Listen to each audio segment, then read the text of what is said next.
Fala galera do Periscope, tudo bem? Boa noite, hoje domingão, como é que vocês estão? Tudo em ordem? Vou fazer uma revisão a respeito do artigo 28 do Facebook Live. Então eu vou ligar o Facebook Live agora. Se eventualmente o Periscope travar, vão para o Facebook Live. Quem tem Facebook Live, vai para o Facebook Live, porque costuma travar menos, tá ok? Então eu... Pronto, agora eu estou ao vivo para os dois canais, galera do Facebook Live, galera do Periscope e também o pessoal do YouTube. Na verdade, todos os vídeos vão para o YouTube. Então a galera do YouTube, curtam esse vídeo, compartilhem, indiquem para os seus colegas o meu canal do YouTube com os vários vídeos, etc. Eu estou ao vivo aqui para vocês do Facebook, estou ao vivo aqui com vocês do Periscope. Muita gente já se comunicando comigo, muita gente, olha só, o pessoal perguntando se eu vou estar em Belém do Pará dia 17 de dezembro. Sim, vou estar dia 17 de dezembro em Belém do Pará, fazendo a revisão de véspera com a galera que vai prestar concurso para delegado de polícia do estado do Pará. Muita gente já presente aqui, que legal. Vamos diminuindo um pouquinho as mensagens, vamos diminuindo. Depois que eu terminar a revisão de hoje, eu vou anunciar os ganhadores do sorteio. Eu anunciei 2 novos professores do SERS, anunciei o grande Daniel Assunção e o não menos grande Rodrigo da Cunha. Vão incorporar o corpo docente, vão aqui passar a integrar o corpo docente do SERS, se unindo a Maurício Cunha e formando o melhor time de processo civil possível. Eu até estou brincando que nós transformamos o processo civil do SERS no Barcelona. Suárez, Messi e Neymar. E aqui eu não vou arriscar dizer quem é o Suárez, quem é o Messi e quem é o Neymar. Estou muito feliz. Adorei a aquisição. Daniel, seja muito bem-vindo. Rodrigo, seja muito bem-vindo. Maurício tá com a gente. Belo time. Bom, como eu já anunciei nas redes, aqueles que adivinhassem os professores que passam a incorporar o corpo docente do SERS, eu ia sortear livro. E sorteei. Já sorteei um livro do Rodrigo e do Maurício e um livro do Daniel Assunção. Já tem os ganhadores. Eu vou divulgar os ganhadores após a revisão de hoje, tá ok? Joia? Então vamos diminuindo as mensagens, por favor, vamos diminuindo as mensagens. E eu quero trabalhar com vocês o artigo 28 do Código de Processo Penal. Artigo 28 do Código de Processo Penal. Processo penal na veia. Eu lembro que quando eu comecei a dar aula de processo penal, é uma matéria que eu gosto horrores, e eu vou trabalhar processo penal, artigo 28. Artigo 28. Então vamos diminuindo, por favor, as mensagens, e eu vou ler com vocês o artigo 28 do Código de Processo Penal. Então preste atenção, diminuam as mensagens, por favor, diminuam. Olha só. O artigo 28 do Código de Processo Penal anuncia: se o órgão do MP, ao invés de denúncia, requerer o arquivamento do inquérito policial ou de quaisquer peças de informação, o juiz, no caso de considerar improcedentes as razões invocadas, fará remessa do inquérito ou peças de informações ao procurador-geral e este oferecerá a denúncia, designará outro membro do MP para oferecê-la ou insistirá no pedido de arquivamento ao qual só então estará o juiz obrigado a atender.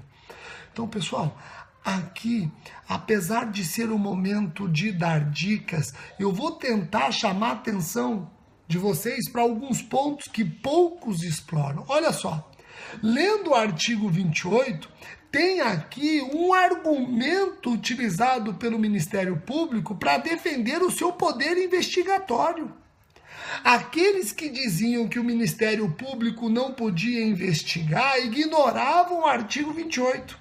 Porque o artigo 28 não está dizendo que o Ministério Público vai requerer o arquivamento do inquérito policial apenas. diz que o Ministério Público pode requerer o arquivamento do inquérito policial, e aí a investigação é da Polícia Civil, ou de quaisquer peças de informação. Esse detalhe foi importantíssimo para o Ministério Público defender o seu poder investigatório. Vejam, se o Ministério Público não tivesse o poder investigatório, talvez o Ministério Público fosse requerer somente arquivamentos de inquérito policial. Como o Ministério Público tem o poder investigatório, ele vai requerer o arquivamento de inquérito policial se a investigação foi da polícia, ou vai requerer o arquivamento das suas peças de informações quando se tratar de procedimento investigatório da própria instituição. Tá ok? Então, quem for prestar concurso para o MP, fica esperto, o artigo 28 traz uma redação muito favorável ao poder investigatório do Ministério Público, tá ok? Joia? Acreditem no que eu estou falando. Eu gosto de estudar e eu espero passar exatamente esse cacuete para vocês. Eu gosto de estudar para conseguir extrair dos artigos muito mais do que os meus concorrentes extraem. Qual concorrente seu ia extrair do artigo 28 essa expressão que fundamenta o poder investigatório do MP? Tá ok? Jóia? Então vamos prosseguir. Arquivamento do inquérito policial. Vamos falar dele. O Ministério Público requer o arquivamento do inquérito policial em crime que se processa mediante ação penal pública, seja ela pública condicionada, seja ela pública incondicionada. E são várias as razões que podem levar o Ministério Público a requerer o arquivamento. Várias as razões. Não existir crime, não existir prova da autoria, não existir materialidade, fato atípico, fato típico, mas não ilícito, fato típico, ilícito, mas eventualmente não culpável, etc. Então são vários os motivos que podem fundamentar o pedido de arquivamento do inquérito policial. E esse pedido de arquivamento deve ser dirigido, obviamente, ao juiz para o qual o inquérito policial já está distribuído. E agora a coisa pega. Por quê? Olha que interessante. Vamos imaginar que o juiz concorde com o Ministério Público. Esse juiz vai fazer o quê? Esse juiz vai homologar o pedido de arquivamento. E essa homologação do magistrado, em regra, não faz coisa julgada material, apenas formal, em regra. Em outro vídeo nós vamos ver quando que o arquivamento passa a ser acobertado também pela coisa julgada material. Mas, em regra, o pedido de arquivamento do Ministério Público homologado pelo magistrado só faz coisa julgada formal, não faz coisa julgada material, em regra, em regra. No outro vídeo eu vou aprofundar quando é que o arquivamento solicitado pelo Ministério Público sofre os efeitos da coisa julgada material também. Tá ok? Agora, do mesmo jeito que o juiz pode concordar com o Ministério Público e homologar o arquivamento, pode o juiz discordar do pedido de arquivamento do Ministério Público. E nesse caso, o que ele faz? Ele devolve o inquérito para o Ministério Público, forçando o promotor de justiça a oferecer a denúncia? Claro que não. O juiz não pode fazer isso. Não pode. Se o promotor pediu o arquivamento, o juiz não pode devolver o inquérito policial para o promotor discordando desse requerimento. Não pode. Não pode obrigar o promotor de justiça a oferecer a denúncia. Se ele fizer isso, correição parcial na cabecinha dele, não é verdade? Não pode. Se o juiz devolver o inquérito forçando o promotor de justiça a oferecer a denúncia, ele vai tomar, na verdade, uma correição parcial. Uma correição parcial. Tá ok? Joia? Então, o que deve o magistrado fazer em caso de discordância? O artigo 28 diz que o magistrado deve remeter esses autos ao chefe da instituição, ao Procurador-Geral de Justiça. O Procurador-Geral de Justiça, ele vai analisar a discordância e aí decidir: será que o promotor tem razão ou o juiz tem razão? Se o Procurador-Geral de Justiça entender que o promotor de justiça está correto, ele vai insistir no arquivamento. E o juiz está obrigado a acolher o arquivamento a partir dessa manifestação do chefe da instituição.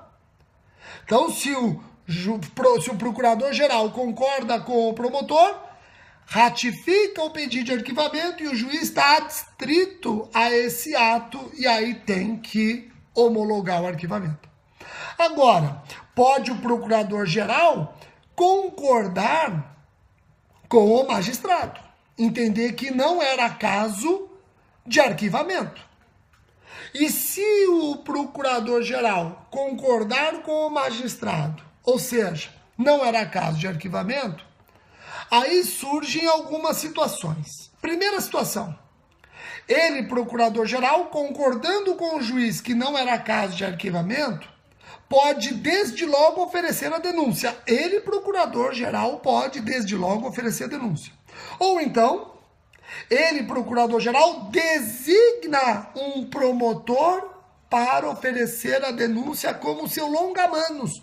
Um promotor diverso daquele que já, obviamente, requereu o arquivamento. Ele tem que respeitar a independência funcional e o convencimento do promotor que requereu o arquivamento. Ele tem que ou oferecer a denúncia, ele, procurador-geral, ou oferece a denúncia, ou designa um outro promotor, diverso daquele que requereu o arquivamento, para atuar como seu longa-manos. E esse promotor vai oferecer a denúncia representando o procurador-geral, longa-manos do procurador-geral. Aqui detalhe, pessoal, olha só. Esse promotor designado pelo procurador-geral,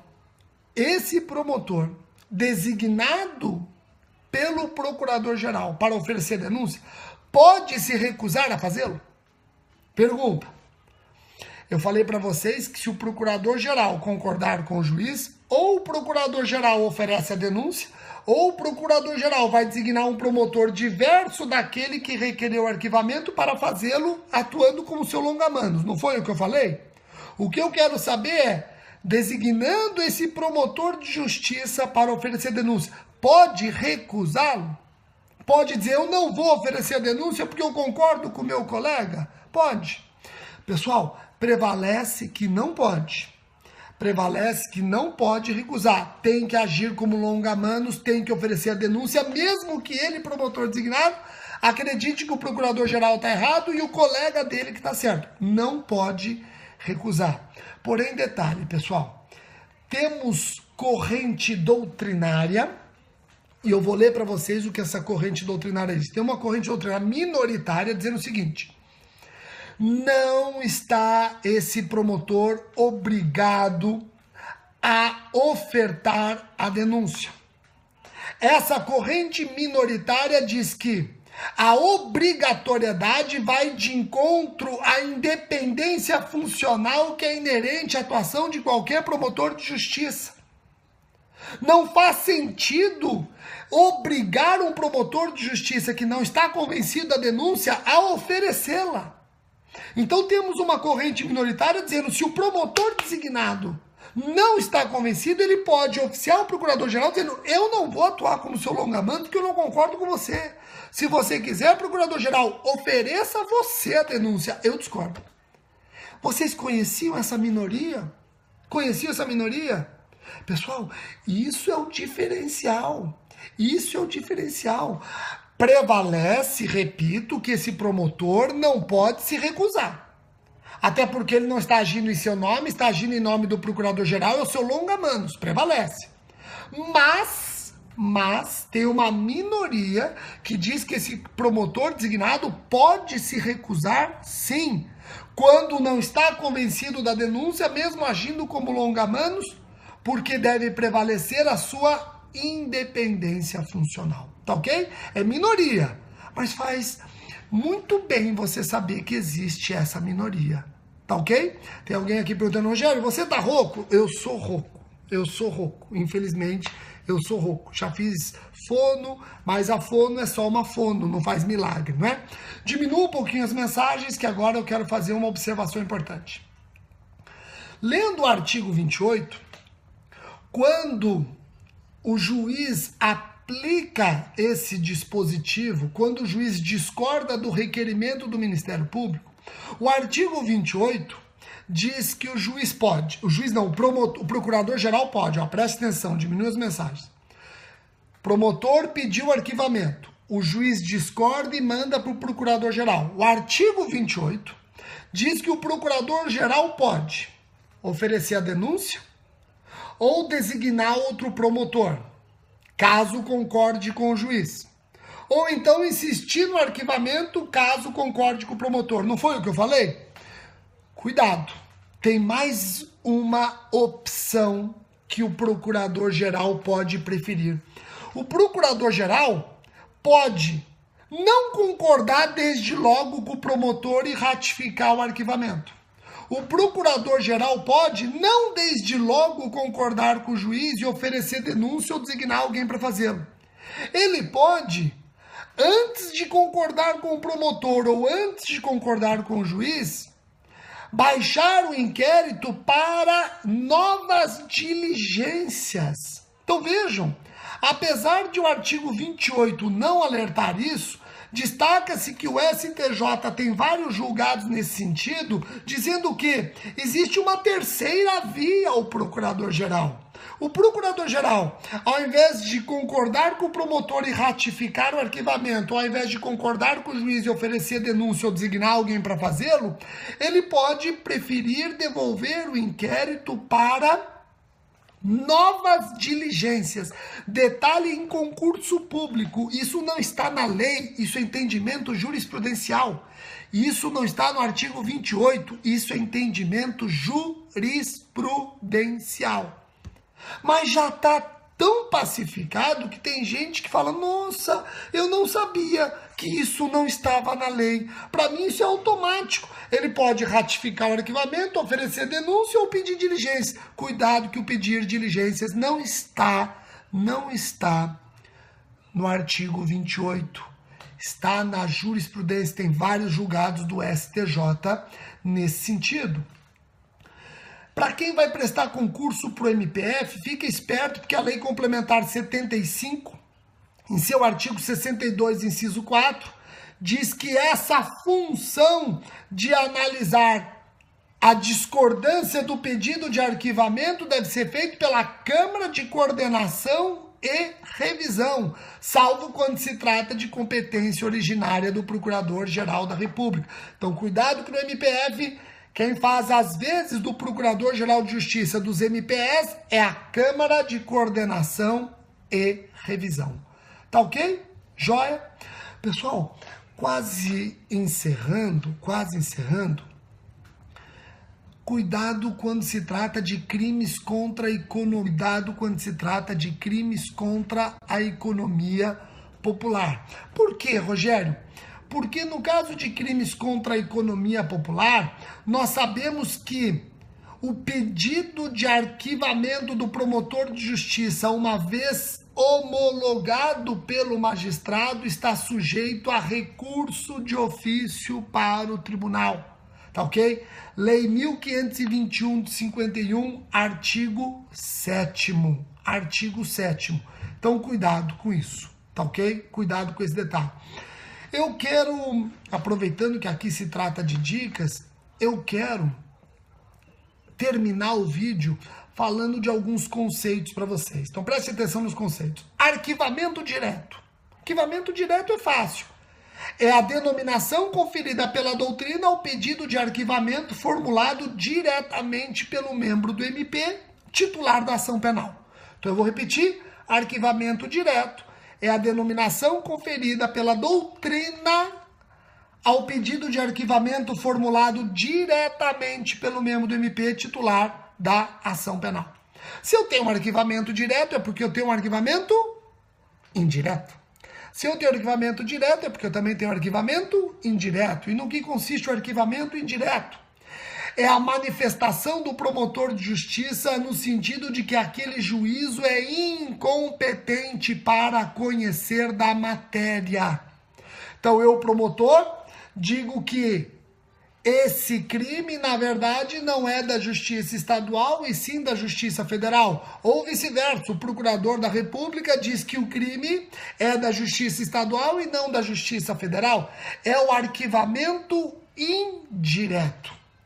O juiz, concordando, vai mandar o inquérito para a autoridade judiciária competente. Se o juiz discordar, também tem que aplicar o artigo 28 no arquivamento indireto, hein? Se o juiz discordar, tem que aplicar o arquivamento indireto. Desculpa, tem que aplicar o artigo 28 no arquivamento indireto. Rogério, mas o promotor não oferece a denúncia nesse caso? Não. Se o promotor não tem atribuição, o juiz não tem competência, manda o inquérito. Na prática, quando se trata de justiça estadual, não raras vezes o promotor já deixa a denúncia oferecida para o outro apenas ratificar. Mas isso não é o que está na lei, tá ok? Então, arquivamento indireto é a denominação que se dá a manifestação do promotor de justiça no sentido de que aquele juízo é incompetente. E se o juízo discordar, ele vai ter que aplicar o artigo 28, tá ok? Rogério, e arquivamento implícito? Será que existe arquivamento implícito? Olha que interessante. A doutrina denomina de arquivamento implícito quando o promotor deixa de incluir na denúncia um indiciado pela autoridade policial. Então, a autoridade policial indiciou A, B e C. O promotor só denunciou A e B e não falou nada de C. O silêncio do promotor com relação a C seria um arquivamento implícito. Tá ok? Agora, será que existe arquivamento implícito? Prevalece que não existe arquivamento implícito. O promotor tem que se manifestar sobre todos os indiciados. Como é que o juiz vai conseguir aplicar o 28? Como é que o juiz vai conseguir fiscalizar o princípio da obrigatoriedade?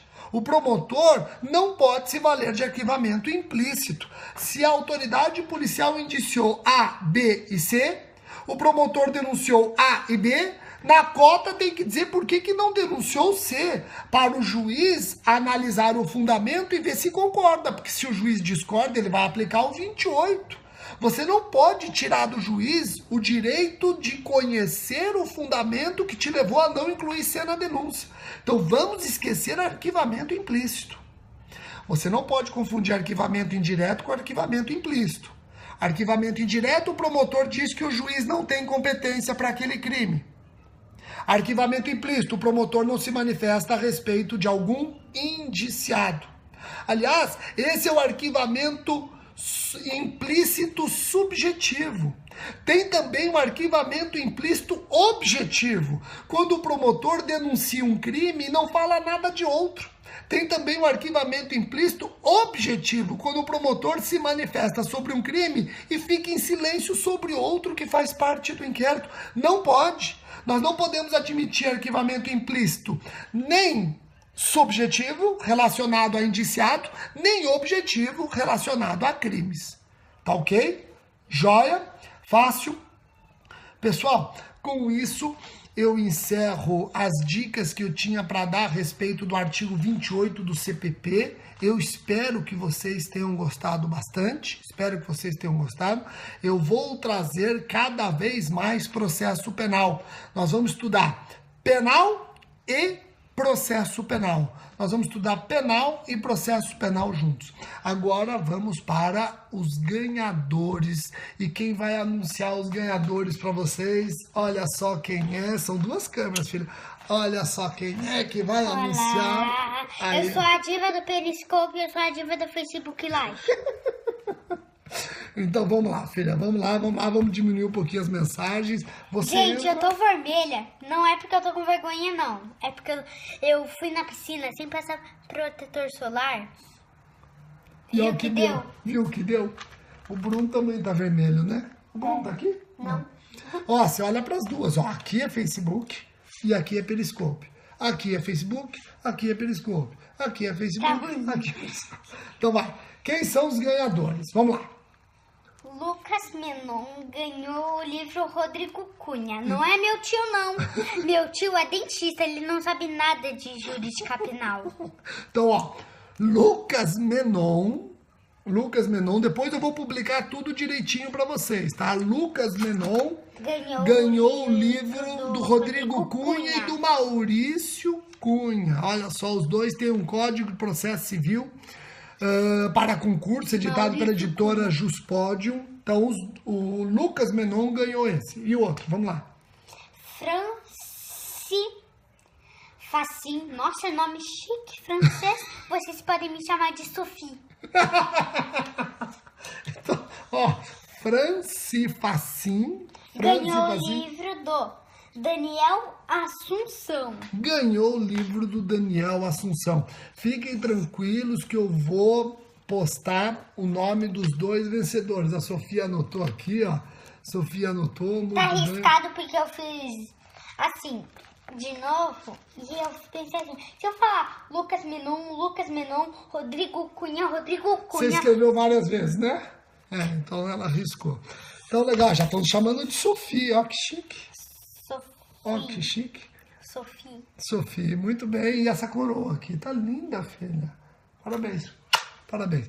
Então, pessoal, muito obrigado pela atenção de vocês. Ótimo, eu quero também aqui saudar a galera do CERS, galera dos nossos cursos do CERS, carreiras jurídicas, intensivo MP Magistratura Estadual, Defensoria Pública, Delegado de Polícia Federal, e dizer que nós estamos trabalhando todos esses cursos. 2017, vocês aguardem várias novidades. 2017, várias novidades, do mesmo jeito que vocês tiveram essas novidades boas hoje com o Rodrigo da Cunha e com o Daniel Assunção. Fiquem espertos, várias novidades nós vamos detonar, tá bom? Um abraço para todos, uma ótima semana, e essa semana eu venho com mais vídeos pra galera. Tchau, e eu vou aparecer. Tá bom, tchau, pessoal.